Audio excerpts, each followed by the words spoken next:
Sir ನಾವು ಹೊರಡ್ತಾ ಇದ್ದೀವಿ. ರಾತ್ರಿ ಜಾಗ ಕೊಟ್ಟು ನಮ್ಗೆ ಉಪಕಾರ ಮಾಡಿದ್ವಿ. ಪರವಾಗಿಲ್ಲ ಬಿಡಿ, ಅದರಲ್ಲಿ ಉಪಕಾರ ಏನು ಬಂತು? ನಮ್ಮ ಕೈಲಾಗಿ ಸಹಾಯ ನಾವು ಮಾಡಿದ್ವಿ ಅಷ್ಟೇ. ಬರ್ತೀವಿ ಸ್ವಾಮಿ, ನಮಸ್ಕಾರ. ಒಳ್ಳೇದು, ಹೊರಟು ಬನ್ನಿ.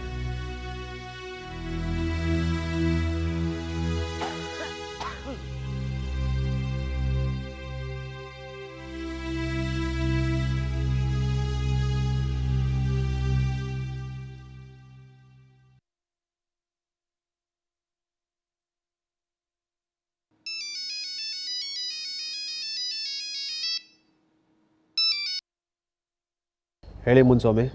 ಸರ್ ಕೆಲಸ ಆಗಿದೆ ಸರ್. ಗುಡ್. ಯಾರು ನೋಡಲಿಲ್ಲ ತಾನೆ? ಇಲ್ಲ ಸರ್, ರಾತ್ರಿ ಎಲ್ಲರೂ ಮಲಗಿದ್ರು, ಯಾರಿಗೂ ಗೊತ್ತಾಗಿಲ್ಲ. ಎಲ್ಲಿದ್ದೀರಿ ನೀವೀಗ? ಆಶ್ರಮದಿಂದ ಹೊರಗೆ ಬಂದಿದ್ದೀವಿ ಸರ್. ನೋಡಿ, ಎಲ್ಲ ಸೆಟ್ಲ್ ಆಗೋವರೆಗೂ ನೀವಿಬ್ಬರು ಯಾರ ಕಣ್ಗೂ ಕಾಣಿಸ್ಕೋಬೇಡಿ. ನೀವು ನಮ್ಮ ಕಡೆಯವರು ಅಂತ ಆಶ್ರಮದವ್ರಿಗೆ ಕಿಂಚಿತ್ತೂ ಅನುಮಾನ ಬರಬಾರ್ದು. ಸರಿ ಸರ್. ನಮ್ಮ ಪೇಮೆಂಟು JP ಸಾಹೇಬರು ಎಲ್ಲ ಸೆಟ್ಲ್ ಮಾಡ್ತಾರೆ ರೀ. ನೀವೀಗ ಸದ್ಯಕ್ಕೆ ಅಲ್ಲಿಂದ ಹೋಗಿ. ಆಗಲಿ ಸರ್.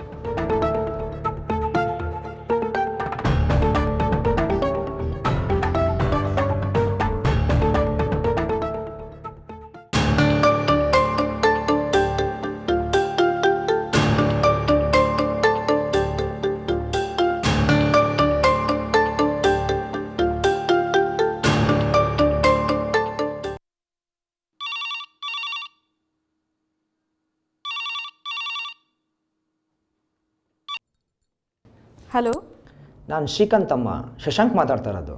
ವೈಜಯಂತಿ ಅವರು ಇದ್ದಾರಾ? ಒಂದು ನಿಮಿಷ. ಅಕ್ಕ, ಶಶಾಂಕ್ ಅವ್ರ ಫೋನ್.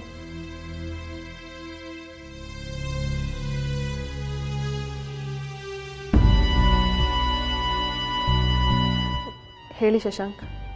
ವೈಜಯಂತಿ ಅವರೇ, ನಿಮ್ಮ ಹತ್ರ ಒಂದು ಮುಖ್ಯವಾದ ವಿಚಾರ ಮಾತಾಡೋಕ್ಕೆ ಫೋನ್ ಮಾಡಿದೆ. ಹೇಳಿ. ಶ್ರೀಕಾಂತು ನಮ್ಮ ಮನೆ ಅಡ ಇಟ್ಟು 50 ಲಕ್ಷ ಸಾಲ ತೊಗೊಂಡಿದ್ದಾನೆ. ಅದು ನಿಮಗೂ ಗೊತ್ತು. ಸಾಲ ತೀರ್ಸೋಕ್ಕಾಗದೆ ಮನೆ ಬಿಟ್ಟು ಹೋಗಿದ್ದಾನೆ.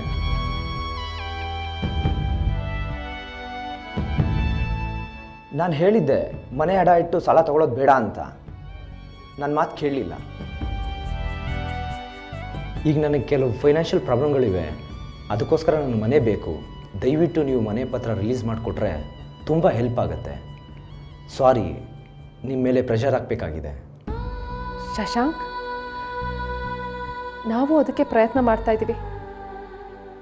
ಆದರೆ 50 ಲಕ್ಷ ಹೊಂದಿಸೋದು ಅಂದರೆ ಅಷ್ಟು ಸುಲಭ ಅಲ್ಲ ಅಲ್ವಾ? ಅದು ಅಲ್ಲದೆ ಶ್ರೀಕಾಂತ್ ಎಲ್ಲಿದ್ದಾರೋ ಹೇಗಿದ್ದಾರೋ ಅನ್ನೋ ಆತಂಕ ಬೇರೆ. ದಯವಿಟ್ಟು ನಮ್ಮ ಪರಿಸ್ಥಿತಿನೂ ಅರ್ಥ ಮಾಡ್ಕೊಳ್ಳಿ. ನಾನು ಅಸಹಾಯಕ ಪರಿಸ್ಥಿತಿಲಿದ್ದೀನಿ. ನನ್ನ ತೊಂದರೆ ನನಗೆ ಮಾತ್ರ ಗೊತ್ತು. ಪ್ಲೀಸ್, ನೀವು ಮನೆ ಡಾಕ್ಯುಮೆಂಟ್ಸ್ನ ಬೇಗ ರಿಲೀಸ್ ಮಾಡಿಕೊಡಿ. ನಮ್ಮ ಪ್ರಾಬ್ಲಮ್ಸ್ನ ನಾವೇ ಸಾಲ್ವ್ ಮಾಡ್ಕೋಬೇಕಲ್ವಾ? ಸರಿ ಶಶಾಂಕ್, ಆದಷ್ಟು ಬೇಗ ಡಾಕ್ಯುಮೆಂಟ್ಸ್ನ ರಿಲೀಸ್ ಮಾಡಿಸೋದಕ್ಕೆ ಪ್ರಯತ್ನ ಮಾಡ್ತೀನಿ. ಥ್ಯಾಂಕ್ ಯು ವೈಜಯಂತಿ ಅವರೇ.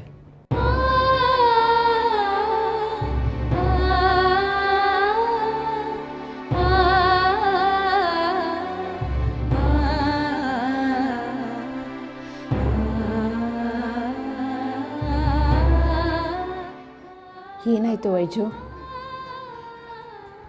ಯಾಕೆ ಕಳ್ತಾ ಇದೆಯಾ? ಶಶಾಂಕ್ ಏನಾದರೂ ಹೇಳಿದ್ರಾ? ಹೇಳು ವೈಜು, ಏನಾಯಿತು? ಶಶಾಂಕ್ಗೆ ಮನೆ ಡಾಕ್ಯುಮೆಂಟ್ಸ್ ಬೇಕಂತೆ. ಆದಷ್ಟು ಬೇಗ ರಿಲೀಸ್ ಮಾಡಿಕೊಡಿ ಅಂತ ಹೇಳೋದಕ್ಕೆ ಫೋನ್ ಮಾಡಿದ್ರು. ಮನೆ ಡಾಕ್ಯುಮೆಂಟ್ಸ್ ಬೇಕು ಅಂತ ಅವ್ನು ಕೇಳಿದ ತಕ್ಷಣ ಅದನ್ನು ರಿಲೀಸ್ ಮಾಡಿಸ್ಕೊಡೋಕ್ಕಾಗತ್ತಂತ? ಈ ಥರ ಯೋಚನೆ ಆದರೂ ಹೇಗೆ ಬಂತು ಅವನಿಗೆ? ಶ್ರೀಕಾಂತ್ ಇಲ್ಲ, ಎಲ್ಲಿ ಹೋಗಿದ್ದಾನೋ ಹೇಗಿದ್ದಾನೋ ಅಂತ ಯೋಚನೆ ಮಾಡೋದು ಬಿಟ್ಟು ಇಂಥ ಸಮಯದಲ್ಲಿ ಮನೆ ಡಾಕ್ಯುಮೆಂಟ್ಸ್ ಬಗ್ಗೆ ಮಾತಾಡಿದ್ನ? ಶಶಾಂಕ್ ಮನೆ ಡಾಕ್ಯುಮೆಂಟ್ಸ್ ಕೇಳ್ತಿರೋದ್ರಲ್ಲಿ ನನಗೆ ತಪ್ಪೇನೂ ಕಾಣಿಸ್ತಾ ಇಲ್ಲ. ಯಾಕೋ ಶಾಮು ಹಾಗೆ ಹೇಳ್ತಿದೀಯಾ? ಆ ಮನೇಲಿ ಅವನಿಗೂ ಶೇರ್ ಇದ್ದೇ ಇದೆ ಅಲ್ವಾ? ಮನೆ ಎಲ್ಲಿ ಕೈ ತಪ್ಪು ಹೋಗ್ಬಿಡುತ್ತೋ ಅನ್ನೋ ಭಯ ಅವನಿಗೆ. ಅದಕ್ಕೆ ವೈಜಯಂತಿ ಮೇಲೆ ಪ್ರೆಷರ್ ಹಾಕ್ತಿದ್ದಾನೆ. ಅದೆಲ್ಲ ಸರಿ ಅಣ್ಣ, ಕೇಳೋದಕ್ಕೂ ಒಂದು ಸಮಯ ಸಂದರ್ಭ ಅನ್ನೋದು ಇರುತ್ತಲ್ವಾ? ಅಕ್ಕನಿಗೀಗಾಗಲೇ ಸಾಕಷ್ಟು ಆಘಾತ ಆಗಿದೆ.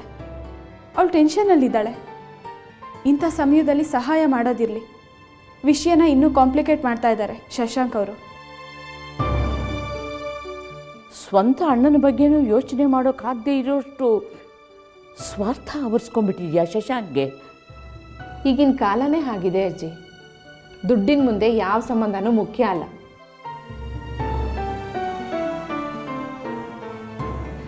ಶ್ಯಾಮ್, ನನಗೆ ಒಂದು ಯೋಚನೆ ಬರ್ತಾ ಇದೆ. ಈ ಫೈನಾನ್ಷಿಯಲ್ ಸಾಲನ ಯಾವುದಾದ್ರೂ ಬ್ಯಾಂಕ್ನವರು ಟೇಕ್ ಓವರ್ ಮಾಡೋಕ್ಕಾಗಲ್ವಾ? ಹಾಗೇನಾದರೂ ಆದರೆ ನಾವು ಆ ಫೈನಾನ್ಷಿಯಲ್ ಸಾಲನ ಈಸಿಯಾಗಿ ತೀರಿಸ್ಬಿಡ್ಬೋದು. ಆದರೆ ಅಕ್ಕ, ಫೈನಾನ್ಷಿಯಲ್ ಸಾಲ ತೀರಿದ್ರು ಮತ್ತೆ ಬ್ಯಾಂಕಲ್ಲಿ 50 ಲಕ್ಷ ಸಾಲ ಆಗುತ್ತಲ್ಲ, ಅಲ್ಲೂ ಬೇರೆ ಪ್ರತಿ ತಿಂಗಳು ಇಂಟ್ರೆಸ್ಟ್ ಕಟ್ಟಬೇಕಾಗುತ್ತೆ. ಆಗ ಇಷ್ಟೊಂದು ಬರ್ಡನ್ ಇರಲ್ಲ ವೈದೇಹಿ. ಪ್ರತಿ ತಿಂಗಳು 1 ಲಕ್ಷ ರೂಪಾಯಿ ಹೊಂದಿಸೋಕೆ ನಾವೆಲ್ಲರೂ ಎಷ್ಟು ಕಷ್ಟಪಡ್ತಾ ಇದ್ದೀವಿ. ಒಂದು ವೇಳೆ ಯಾವುದಾದ್ರು ಬ್ಯಾಂಕ್ನವ್ರು ಇದನ್ನು ಟೇಕ್ ಓವರ್ ಮಾಡಿದ್ರೆ ಆಗ ಬಡ್ಡಿಗೆ ಇಷ್ಟೊಂದು ದುಡ್ಡು ಕಟ್ಟಬೇಕಾಗಿಲ್ಲ. ತಿಂಗಳು ನಾವು ಕಟ್ಟೋ ದುಡ್ಡಲ್ಲಿ ಬಡ್ಡಿ ಜೊತೆ ಅಸಲು ತೀರ್ ಹೋಗುತ್ತೆ. ಆದರೆ ಅದಕ್ಕೆ ಏನಾದ್ರು ಆಧಾರವಾಗಿ ಇಡಬೇಕಾಗುತ್ತೋ ಏನೋ. ನನಗೆ ಪ್ರೊಸೀಜರ್ ಗೊತ್ತಿಲ್ಲ, ಬ್ಯಾಂಕಲ್ಲೇ ವಿಚಾರಿಸ್ಬೇಕು. ನನ್ನ ಫ್ರೆಂಡ್ ಒಬ್ಬ ಬ್ಯಾಂಕಲ್ಲಿ ಕೆಲಸ ಮಾಡ್ತಿದ್ದಾನೆ, ಅವನು ವಿಚಾರಿಸ್ತೀನಿ ಪ್ರಿಯದರ್ಶಿನಿ. ಸರಿ ಶ್ಯಾಮ್, ನೀನು ನಾಳೆನೇ ವಿಚಾರಿಸು. ವೈಜು, ನೀನು ಯಾವುದಕ್ಕೂ ಹೆದರಬೇಡ. ನಿನ್ನ ಜೊತೆ ನಾವೆಲ್ಲರೂ ಇದ್ದೀವಿ.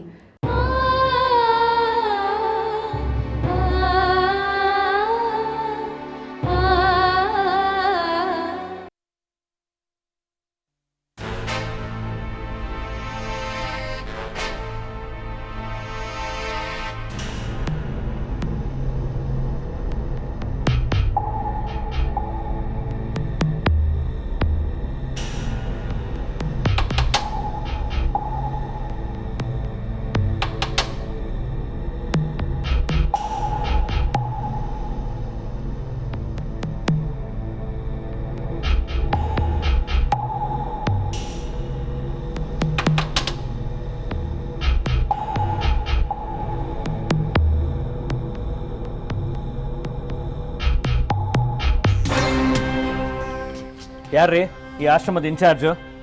ನಾನೇ ಸರ್, ರಾಮಚಂದ್ರ ಅಂತ. ನಿಮ್ಮ ವೃದ್ಧಾಶ್ರಮದಲ್ಲಿ ಗಾಂಜಾ ಗಿಡಗಳನ್ನ ಬೆಳೆಸಿ ಬಿಸ್ನೆಸ್ ಮಾಡ್ತಾ ಇದ್ದೀರಾ ಅಂತ ನಮ್ಗೆ ಇನ್ಫಾರ್ಮೇಷನ್ ಬಂದಿದೆ. ಅದಕ್ಕೆ ಸರ್ಚ್ ಮಾಡೋಕ್ಕೆ ಬಂದಿದ್ದೀವಿ. ಏನು, ಗಾಂಜಾ ಬಿಸ್ನೆಸ್ಸಾ? ಛೆ, ಆ ಥರದ್ದೇನು ನಡೆಯೋದಿಲ್ಲ ಸರ್ ಇಲ್ಲಿ. ನೋಡಿ, ನಮ್ಮ ಹತ್ರ ಸರ್ಚ್ ವಾರೆಂಟ್ ಇದೆ. ನಮ್ಮ ಕೆಲಸ ಮಾಡೋಕ್ಕೆ ನಮ್ಮನ್ನು ಬಿಡಿ. ರಮಣ, ಹೋಗಿ ಸರ್ಚ್ ಮಾಡಿ.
ಏನ್ರಿ ಇದು?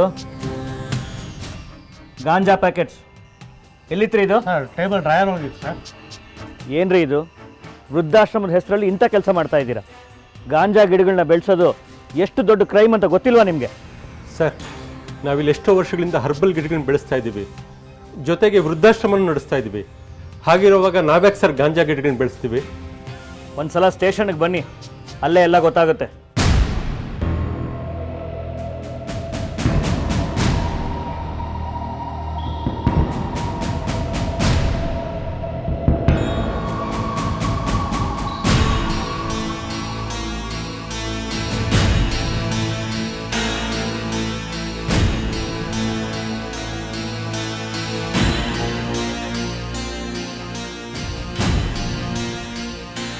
ಸರ್, ದಯವಿಟ್ಟು ನನ್ನ ಮಾತು ಕೇಳಿ ಸರ್. ನೋಡ್ರಿ, ನಿಮ್ಮ ಆಶ್ರಮದಲ್ಲಿ ಗಾಂಜಾ ಗಿಡಗಳು ಬೆಳೆಸಿರೋದು, ನಿಮ್ಮ ಆಫೀಸಲ್ಲಿ ಗಾಂಜಾ ಪ್ಯಾಕೆಟ್ಗಳು ಸಿಕ್ಕಿರೋದು, ಇವೆಲ್ಲ ನೋಡಿದ್ರೆ ಗೊತ್ತಾಗುತ್ತೆ. ಇನ್ನೇನ್ರಿ ನಿಮ್ಮ ವಿವರಣೆ ಕೇಳೋದು? ಸರ್, ನಾವು ಆ ಥರ ಕೆಲಸಗಳನ್ನೆಲ್ಲ ಮಾಡೋವಂಥವ್ರಲ್ಲ ಸರ್. ಸಮಾಜಕ್ಕೆ ನಮ್ಮ ಕೈಲಾದ ಸೇವೆ ಮಾಡಬೇಕು ಅಂತ ಆಶ್ರಮ ಕಟ್ಟಿ ನಡೆಸ್ತಾ ಇದ್ದೀವಿ ಸರ್. ಸಮಾಜ ಸೇವೆ ಸೋಗಲ್ಲಿ ಇಂಥ ಕ್ರಿಮಿನಲ್ ಆ್ಯಕ್ಟಿವಿಟೀಸ್ ಮಾಡೋಂಥ ಸಾಕಷ್ಟು ಜನಗಳನ್ನ ನಾನು ನೋಡಿದ್ದೀನಿ. ಸರ್, ನಿಮ್ಗೆ ಹೇಗೆ ಹೇಳಬೇಕು ಅಂತ ನಂಗೆ ಅರ್ಥ ಆಗ್ತಾ ಇಲ್ಲ. ನಾನು ದೇವ್ರ ಮೇಲೆ ಪ್ರಮಾಣ ಮಾಡಿ ಹೇಳ್ತೀನಿ ಸರ್, ನಾವು ಔಷಧೀಯ ಸಸ್ಯಗಳನ್ನ ಬೆಳೆಸ್ತೀವಿ. ಅದ್ರ ಮಧ್ಯೆ ಈ ಗಾಂಜಾ ಗಿಡಗಳು ಹೇಗೆ ಬಂತು ಅಂತ ಗೊತ್ತಿಲ್ಲ. ಅದು ಅಲ್ಲದೆ ನಮ್ಮ ಆಫೀಸ್ನಲ್ಲಿ ಆ ಗಾಂಜಾ ಪಾಕೆಟ್ಗಳು ಹೇಗೆ ಬಂತು ಅಂತ ಗೊತ್ತಿಲ್ಲ ಸರ್. ರೀ, ಗಾಂಜಾ ಬೆಳೆಯೋದು ಎಂಥ ದೊಡ್ಡ ಕ್ರೈಮ್ ಅಂತ ಗೊತ್ತೇನ್ರಿ? ನನ್ನ ಹತ್ರ ಸಮಜಾಯಿಷಿ ಕೊಡೋಕೆ ಬರಬೇಡಿ. ರೀ ಶಂಕರಪ್ಪ, ಈ ಕೇಸ್ FIR ರೆಡಿ ಮಾಡಿ ನಾರ್ಕೋಟಿಕ್ ಡಿಪಾರ್ಟ್ಮೆಂಟ್ಗೆ ಸಬ್ಮಿಟ್ ಮಾಡಬೇಕು. ಅವ್ರಿಗೆ ಗೊತ್ತು ಇಂಥವರಿಂದ ಸತ್ಯ ಹೇಗೆ ಹೊರಗೆ ತರೋದು ಅಂತ. ಸರ್, ನಮ್ಮ ಆಶ್ರಮದ ಟ್ರಸ್ಟ್ನ ಹೆಸರು ಹಾಳಾಗುತ್ತೆ ಸರ್. ದಯವಿಟ್ಟು ಸರ್, ಪ್ಲೀಸ್. ಸುಮ್ಮನೆ ನಿಂತ್ಕೊಳ್ರಿ. ಇನ್ನು 10 ನಿಮಿಷದಲ್ಲಿ ಈ ಕೇಸ್ FIR ರೆಡಿ ಮಾಡಿ. ಸರಿ ಸರ್. ಸರ್, ದಯವಿಟ್ಟು ಒಂದೇ ಒಂದು ಫೋನ್ ಮಾಡೋಕ್ಕೆ ಅವಕಾಶ ಮಾಡಿಕೊಡಿ ಸರ್. ಏನ್ರಿ, ಇನ್ಫ್ಲೂಯೆನ್ಸ್ ಮಾಡಿ ಕೇಸನ್ನು ತಪ್ಪಿಸ್ಕೊಳಕ್ಕೆ ನೋಡ್ತೀರಾ? ಒಂದು ತಿಳ್ಕೊಳ್ಳಿ, ಇಂಥ ಕೇಸುಗಳಲ್ಲಿ ಯಾರ ಇನ್ಫ್ಲೂಯೆನ್ಸು ನಡೆಯೋದಿಲ್ಲ. ನೀವು ತಪ್ಪಿಸ್ಕೊಳಕ್ಕೆ ಸಾಧ್ಯನೇ ಇಲ್ಲ. ಸರ್, ನಿಮ್ಮ ಕೈ ಮುಗಿದು ಕೇಳ್ಕೊಳ್ತೀನಿ, ಒಂದೇ ಒಂದು ಫೋನ್ ಮಾಡೋಕ್ಕೆ ಅವಕಾಶ ಮಾಡಿಕೊಡಿ ಸರ್. ಈ ಕೇಸಿಂದ ಹೇಗೆ ತಪ್ಪಿಸ್ಕೋತಿರೋ ನಾನು ನೋಡ್ತೀನಿ. ತಗೊಳ್ಳಿ.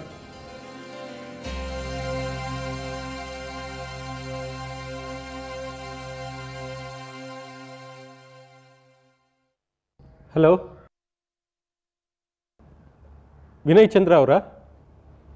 ನಾನು ಪ್ರಶಾಂತಿ ಧಾಮದ ರಾಮಚಂದ್ರ ಮಾತಾಡೋದು. ಪೊಲೀಸ್ ಸ್ಟೇಷನಿಂದ ಮಾತಾಡ್ತಿದ್ದೀನಿ. ಸರ್, ನಾನೊಂದು ದೊಡ್ಡ ಸಂಕಷ್ಟಕ್ಕೆ ಸಿಕ್ಕಾಕೊಂಡ್ಬಿಟ್ಟಿದ್ದೀನಿ. ನೀವು ಕೂಡಲೇ ಇಲ್ಲಿಗೆ ಬಂದರೆ ತುಂಬ ಉಪಕಾರ ಆಗುತ್ತೆ. ನಾನು ಟೋಲ್ಗೇಟ್ ಪೊಲೀಸ್ ಸ್ಟೇಷನಿಂದ ಮಾತಾಡ್ತಿದ್ದೀನಿ. ಸರಿ ಸರ್, ಆಯಿತು sir. Thank you sir.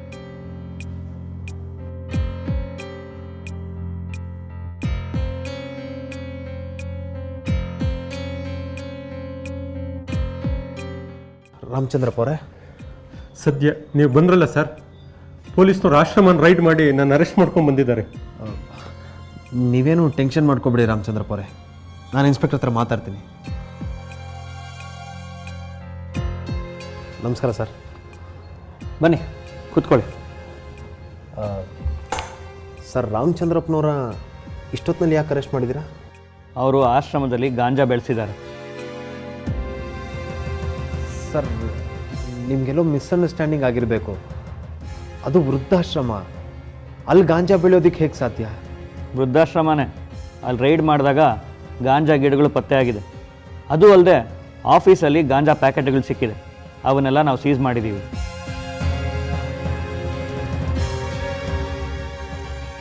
Vinay ಚಂದ್ರ ಅವರೇ, ಅವೆಲ್ಲ ಹೇಗೆ ಬಂತು ಅಂತ ನನಗೆ ಗೊತ್ತಿಲ್ಲ.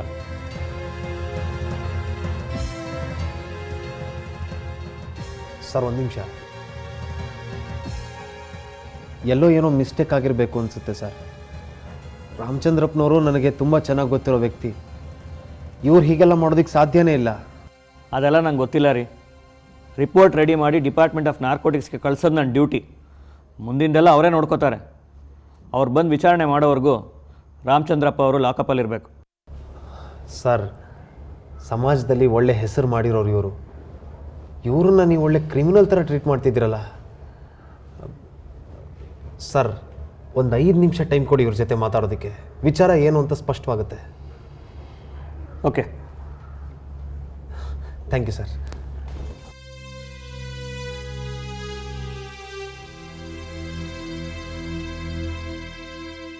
ಹೇಳಿ ರಾಮಚಂದ್ರಪ್ಪ ಅವರೇ, ಇದೆಲ್ಲ ಹೇಗಾಯಿತು? ಆಶ್ರಮದಲ್ಲಿ ಗಾಂಜಾ ಎಲ್ಲ ಎಲ್ಲಿಂದ ಬಂತು?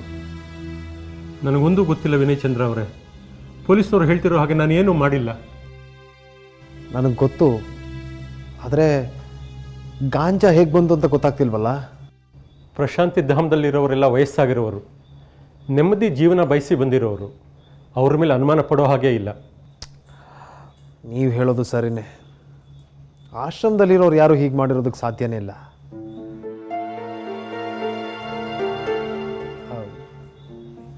ರಾಮಚಂದ್ರಪ್ಪ ಅವರೇ, ನಿನ್ನೆ ಇಬ್ಬರು ಆಶ್ರಯ ಕೇಳ್ಕೊಂಡು ಬಂದಿದ್ರಲ್ಲ, ಅವರು ಅವ್ರು ಇವತ್ತು ಬೆಳಿಗ್ಗೆನೇ ಎದ್ದು ಹೋದ್ರಲ್ಲ ಸರ್. ಅವರೇನಾದರೂ ಛೇ ಪಾಪ ಅವ್ರ್ಯಾಕೆ ಸರ್ ಹಾಗೆ ಮಾಡ್ತಾರೆ? ಒಂದು ರಾತ್ರಿಗೆ ಆಶ್ರಯ ಕೇಳ್ಕೊಂಡು ಬಂದಿದ್ದರು. ಅದರಲ್ಲಿ ಒಬ್ಬ ವಯಸ್ಸಾದವನು, ಆರೋಗ್ಯ ಬೇರೆ ಸರಿ ಇರಲಿಲ್ಲ. ಅವರಿಬ್ಬರು ಯಾರು ಅಂತಲೂ ಸರಿಯಾಗಿ ಗೊತ್ತಿರಲಿಲ್ಲ. ಅವರಿಬ್ಬರು ಬಂದರು, ಒಂದು ರಾತ್ರಿಗೋಸ್ಕರ ಆಶ್ರಯ ಕೇಳಿದ್ರು. ಅವರು ಹೋದ ದಿನವೇ ಪೊಲೀಸವ್ರು ರೈಡ್ ಆಗಿದೆ. ಇದರಿಂದಾನೇ ಗೊತ್ತಾಗುತ್ತೆ ಈ ಕೆಲಸ ಆ ಇಬ್ಬರು ಅಪರಿಚಿತ ವ್ಯಕ್ತಿಗಳದೇ ಅಂತ. ನಾನು ಅವತ್ತೇ ಹೇಳಿದೆ ಯಾರ್ಯಾರಿಗೂ ಆಶ್ರಯ ಕೊಡಬೇಡಿ ಅಂತ. ಈಗ ನೋಡಿ ಎಂಥ ತೊಂದರೆಗೆ ಸಿಕ್ಕಾಕೊಂಡಿದ್ದೀರಾ ನೀವು. ಹೀಗಾಗುತ್ತೆ ಅಂತ ನಾನು ಅಂದ್ಕೊಳ್ಳಿಲ್ಲ. ವಯಸ್ಸಾದ ವ್ಯಕ್ತಿ, ಊರಿಗೆ ಬಸ್ಸಿಲ್ಲ ಅಂತಂದರು, ಆರೋಗ್ಯ ಬೇರೆ ಸರಿ ಇರಲಿಲ್ಲ, ಮಳೆಗಾಲ ಬೇರೆ. ಹಾಗಾಗಿ ಮಾನವೀಯತೆಯ ದೃಷ್ಟಿಯಿಂದ ನಾನು ಸಹಾಯ ಮಾಡೋಕ್ಕೆ ಹೋದೆ.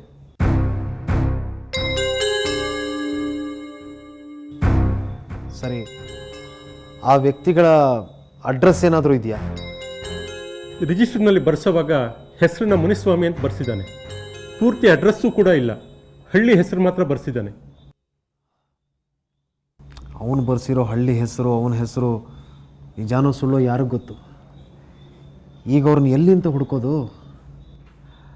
ಹಾಗಾದ್ರೆ ಈಗೇನು ಮಾಡಿದ್ವಿ ವಿನಯಚಂದ್ರ ಅವರೇ?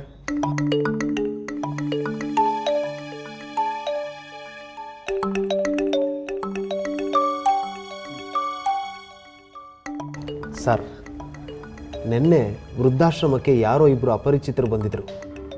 ಅವರೇ ಈ ಕೆಲಸ ಮಾಡಿದ್ದಾರೆ. ಪಾಪ ರಾಮಚಂದ್ರಪ್ಪನವ್ರದ್ದು ಇದರಲ್ಲಿ ಯಾವುದೇ ಥರ ಇನ್ವಾಲ್ವ್ಮೆಂಟ್ ಇಲ್ಲ ಸರ್. ಅವ್ರು ಇನ್ನೋಸೆಂಟು. ಏನು ರೀ ಹೊಸ ಕತೆ ಕಟ್ತಾ ಇದ್ದೀರಾ? ಆ ವ್ಯಕ್ತಿ ಇನ್ನೋಸೆಂಟ್ ಹೌದೋ ಅಲ್ವೋ ಅಂತ ಡಿಪಾರ್ಟ್ಮೆಂಟ್ ಆಫ್ ನಾರ್ಕೋಟಿಕ್ಸ್ ಅವರು ಎನ್ಕ್ವೈರಿ ಮಾಡಿದಾಗ ಗೊತ್ತಾಗುತ್ತೆ. ಸರ್, ಅವ್ರು ತುಂಬ ಒಳ್ಳೆಯವರು. ದಯವಿಟ್ಟು ನೀವು ಸಹಾಯ ಮಾಡಬೇಕು. ನೋಡ್ರಿ, ಇದು ತುಂಬ ಸೀರಿಯಸ್ ಅಫೆನ್ಸ್. ನನ್ನ ಕೈಲಿ ಏನೂ ಮಾಡೋಕ್ಕಾಗಲ್ಲ. ಸುಮ್ಮನೆ ತೊಂದರೆ ಕೊಡಬೇಡಿ.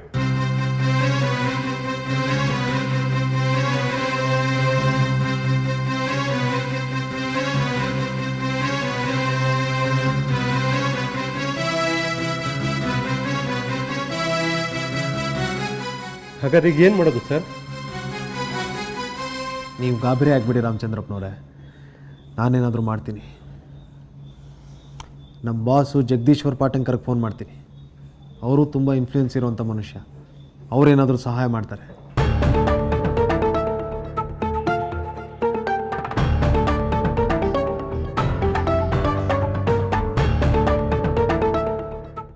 ಸರ್, ನಾನು ವಿನಯಚಂದ್ರ ಮಾತಾಡ್ತಿದ್ದೀನಿ, ಪೊಲೀಸ್ ಸ್ಟೇಷನಿಂದ.